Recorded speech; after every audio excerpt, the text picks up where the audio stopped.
Hello everyone. Today we're going to be taking a look at Dyson's first dedicated hard floor cleaner, the Dyson Wash G1.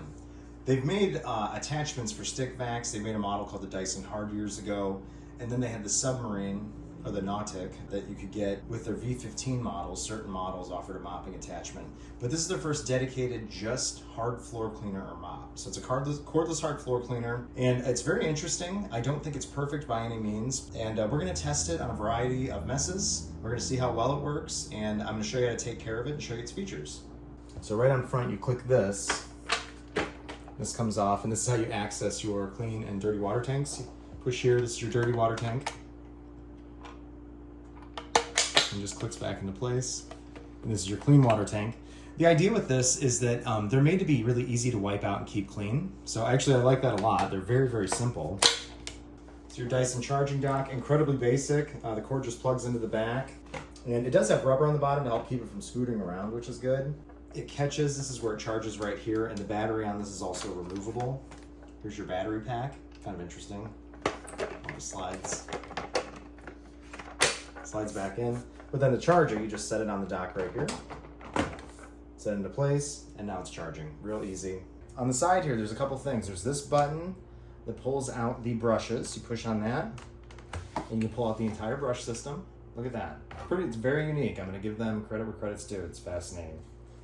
And then inside here, it's hard to see, but there's another little tab. You push on that, and then you can remove and unlock this tray. And then this is, you're going to want to wash this as well. It looks like there's already a little bit of mold on it. Whoops. So I've got to clean that. Underneath here, there's 4 little casters. And to line the tray up, hopefully you can see this okay, there's a guide. There's one here and down there. And you just line the guide up with these little guys in the bin, or on the tray. It's up here, and then here. Do them all correctly, they all slide into place. And then this goes like that. And there's that. I'm gonna fill this up. So you just fill this top part up with hot tap water. You click this blue button and it disconnects. And then this just unthreads. The max fill line is right at the very, very top, which is nice. So I'm gonna fill this up with hot tap water and we'll put it back together. Okay, so now I've got this all filled up all the way. And the lid can only go on one way. You just put this on. And then once it falls into place correctly, it threads and locks into place. So that's good. Now that's good to go. With this, you take this and you connect this like so. It just clicks right into place. All of this is really easy. The bottom tank has a little notch, and it sets in and lines up right here. You push that on, and that's it. It's now connected and ready to go. The Wash G1's design is pretty unique all around. It has a unique shape handle and simple controls at the top of the handle for power, water level settings, max mode, and self-cleaning. It's very easy to operate. The cleaner head of the G1 is larger than most cordless mops with a nice wide cleaning path. Here it is compared to my current favorite cordless mop, the Narwhal S20. It's a little shorter in height than other cordless mops I've tested, but in use I found it comfortable and easy to operate. And I love the way it glides around. In use, it's similar to Dyson's Omni Glide Stick Vac, just larger. The Wash G1's standout feature is the 2 mopping rollers that counter-rotate to scrub floors. Along with the 2 scrubbing mopping rollers, it also has 2 nylon brush bars that scrape the mopping rollers clean, and those help remove larger debris and hair. All the removed debris is collected in a red tray in the center of the brush rolls. The tray has 2 very fine mesh screens designed to separate solids from liquids. The Wash G1 doesn't feature a suction motor like most cordless mops. Instead, it collects solid debris in the tray and uses a pump to collect separated liquid into the dirty water tank. The idea is that this makes cleaning up afterwards easier, with the solid debris already separate from the liquid. We'll see how all this works in use shortly. With the dual mopping rollers, it's very easy to glide around. It lays flat to get under furniture, and the unique shaped handle means you don't have to bend down as far as with other machines. Overall, it's very maneuverable and nice to use.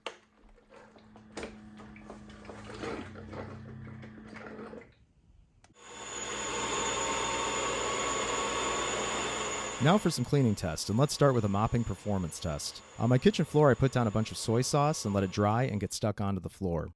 The Wash G1 is filled with hot tap water and operating at its max mode. I didn't add cleaning solution because by default it's treated as optional, and the G1 didn't include any solution. It did a good job, removing and collecting everything after several passes. From this test, I didn't see a major performance difference compared to other cordless mops I've tested, despite the dual mopping rollers. It appears right in line with the rest despite the dual brush rolls and extra scrubbing. Not bad, but not an obvious improvement in performance either.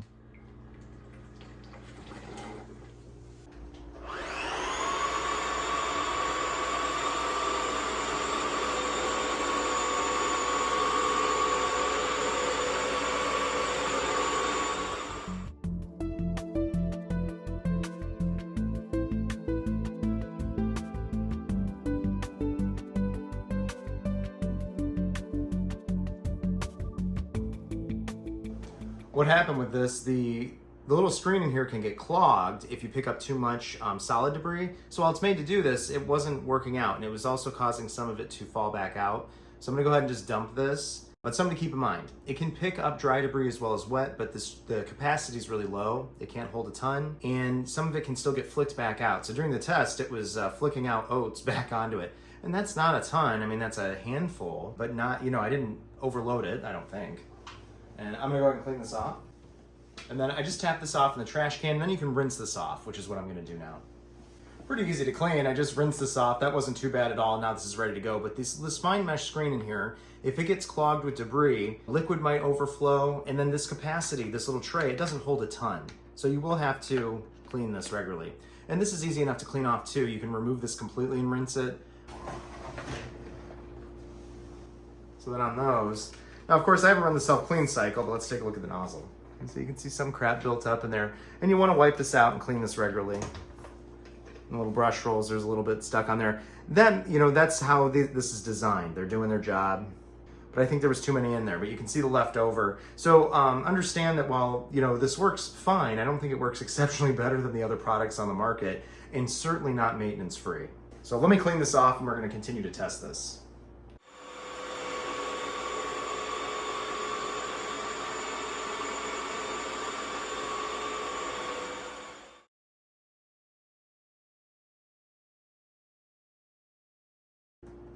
All right, so I already know that a lot of this is going to be stuck in here. Yeah. So this is the other thing, is stuff like this, anything that can clog the screen isn't going to get sifted through and go into the cup. So I'm going to go ahead and rinse this out before I run the cleaning cycle. All right, so I just rinsed all that off, and I'm going to clean up the mess that on the floor here.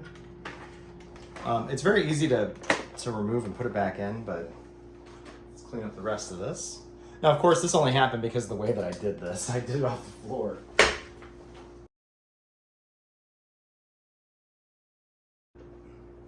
Okay,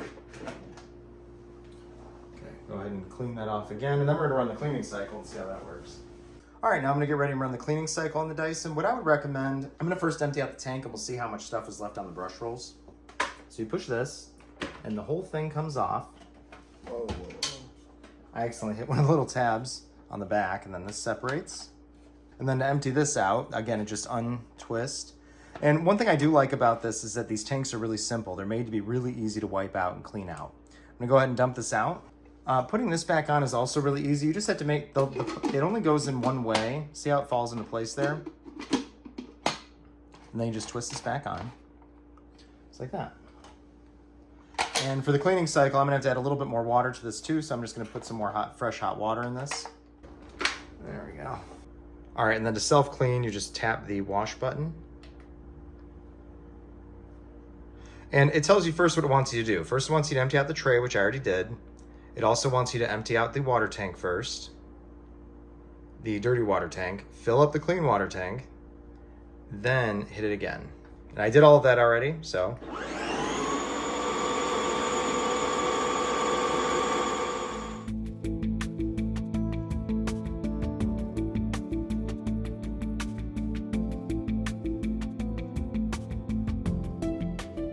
All right, now that's all done. And because that was just a lot of, like a big sloppy mess, I'm gonna go ahead and do it again. And we're gonna see how much more it collects. But first I'm gonna empty the tank again. We're gonna run one more time.